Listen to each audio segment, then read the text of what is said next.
Hi. So I know that decentralization is the ultimate and final goal. I know you made mention of breaking and challenging traditions. Do you feel that a radical change and transformation to this can be accepted and adopted with ease? Or do you feel that a more gradual transition is the more logical route with more honest and transparent centralization methods and practices for mainstream public adoption?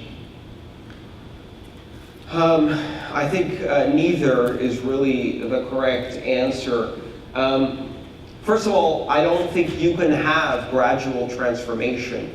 History shows us that disruptive innovation never works in a gradual fashion.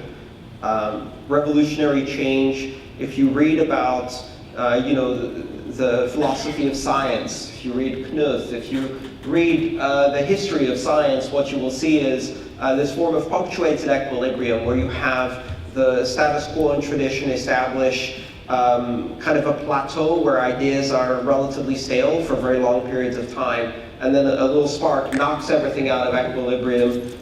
It gets very chaotic for a short period, and then it resettles into a new norm.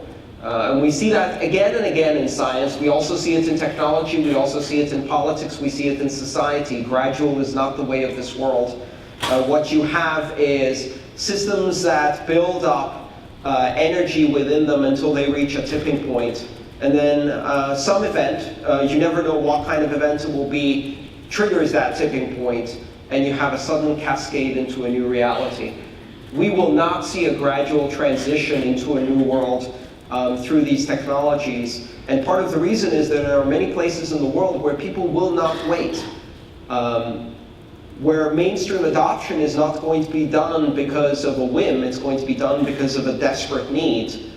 Talk to a Venezuelan, an Argentinian, a Brazilian, a Kazakh, a Ukrainian, perhaps even a Greek or a Cypriot, and they will tell you that looking at these types of technologies as a safe haven, as an exit, as a safety valve from failing monetary systems is a very real possibility.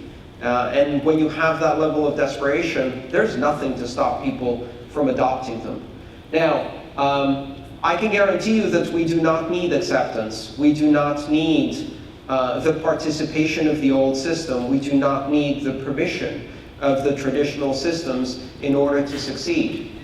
People will use these things because they are useful, and they will use them because they can opt in and choose to use them when they feel they are ready, when we give them a use case, when we give them an application that is sufficiently compelling to overcome their comfort zone. And then they will find a way to use these technologies.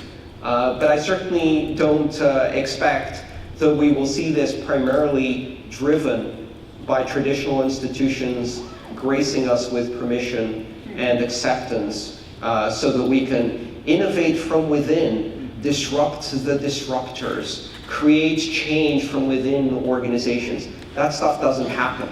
In reality, large organizations can't do that.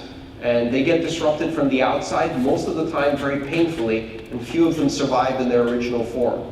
So start learning the skills, polish up your resume, and get ready for a roller coaster. This is going to be fun.